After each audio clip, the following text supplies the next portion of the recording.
T1. I think that the TF, if played respectfully and picking up a couple of early Merc threats, can do really well into the LeBlanc. The point and click CC is very important to lock her down. So reliable. And if you look at the T1 composition, actually if Jace can decide the tempo in that matchup, but Gen.G, not to be scared, use their bot and mid lane prio to pick themselves up at the free Drake.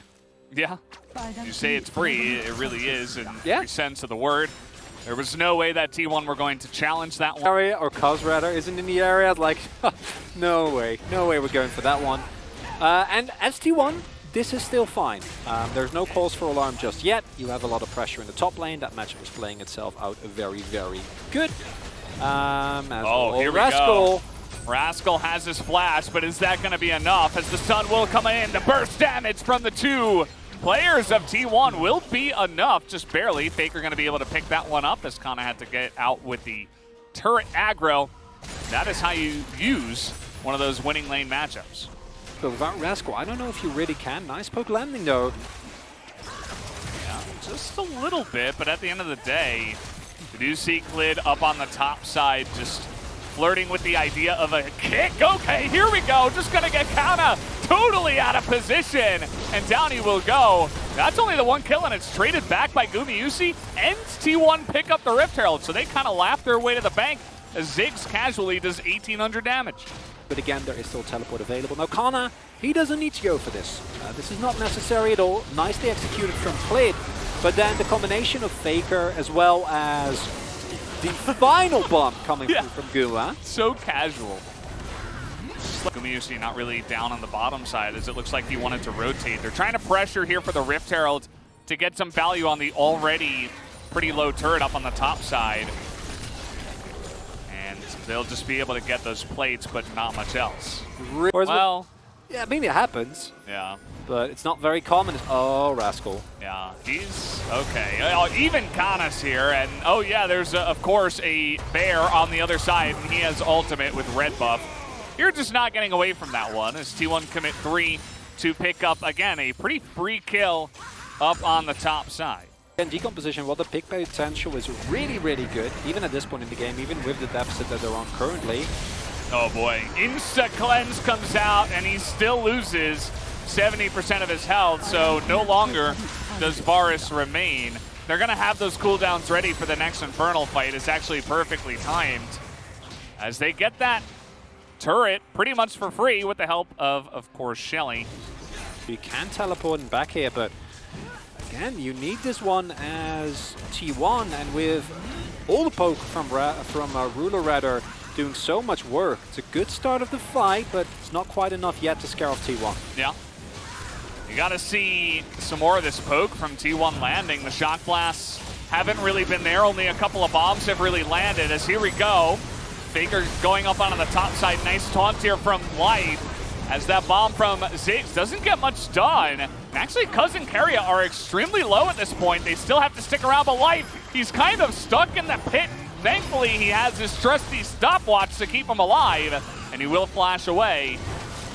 And you can see the health bar is so low actually on both sides now as finally some of that poke from T1 is coming in.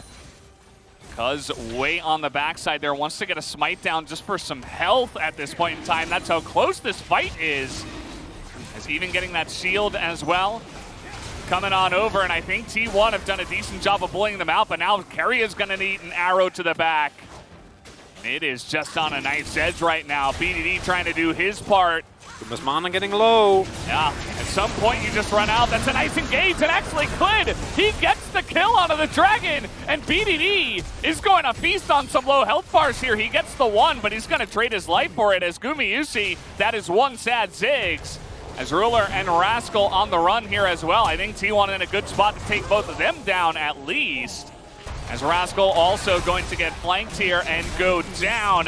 But at the end of the day, Gen.G did pick up that Infernal Drake, which is more than worth its weight in gold. And now it just means as T1, you are still given the opportunity to take over this game. And that's what you need to do. It is, in the end, after what feels like a minute-long fest. See who comes out ahead this time around. Gen.G might consider some kind of maneuver here instead of getting just poked out to death, as it's going to be T1 actually that go for the maneuver. As as that is the insta-cleanse out of Ruler. BDD over the wall. He's just going to get the GA by himself away from Kana. And Ruler's going to live here. We got the kick for disengage. And BDD is still full health. Look at the amount of damage he's getting done, but he can't do it all alone here as Ruler now trying to kite back. And you can see that T1, they say no more poke out of this LeBlanc. We just got to engage and take them out. And that they will. They're going to secure the fight and the Drake here as Klid is down. Immaculately played there by BDD, but it's not enough. And this is where T1 reaps the rewards of how well they've been playing this early to mid game. It's amazing though. It really is. And they've got Kerio waiting here in the wings because no flash available, but he does have his ult. And you can see BDD's not landing that poke just yet. Red side Forest, still a thing. Able to do a little bit of damage, but here we go. Here's that turn, and poor Light is just not able to get much done in this game. As what is that damage? Forest still a thing, apparently. Really nice satchel on a Rascal, and he's going in, and BDD gets the huge assassination. So many low health bars here on the side of Gen.G, but they will definitely stop the Baron from happening. At this point in time with a pretty nice gold lead here, and they're picking up some Drakes. Gumayusi maybe now the one who has to be scared, as we see the damage now is just insane. That's going to be the stopwatch blown, and he's not in a good spot. There's no peel for the T1 jungler. And down he will go once again, and Gen.G are taking back control of this game. I don't think they can... they're going to go for it anyway. Guma doesn't have teleport available, but with the poke available for T1, they should still maybe try and contest it, but the damage from Gen.G is terrifying. Are they really going to give this up? Because if you give up this Baron... it's rough. Well, actually contesting for the Infernal is also going to be almost impossible. The Destiny helps out so much in keeping them alive, and Ruler's going to have to flash away. Look at the poke that they have.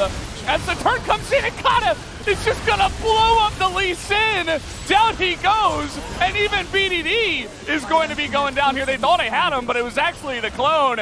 And now Ruler's all alone with no flash. He has the cleanse, and look at this, putting on the moves, but unfortunately, he is all alone, and the TPs are coming in. T1's trying to end the game.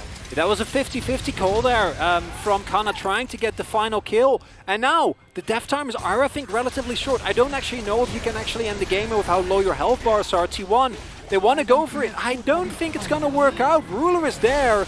Oh, they're going. God. They're God.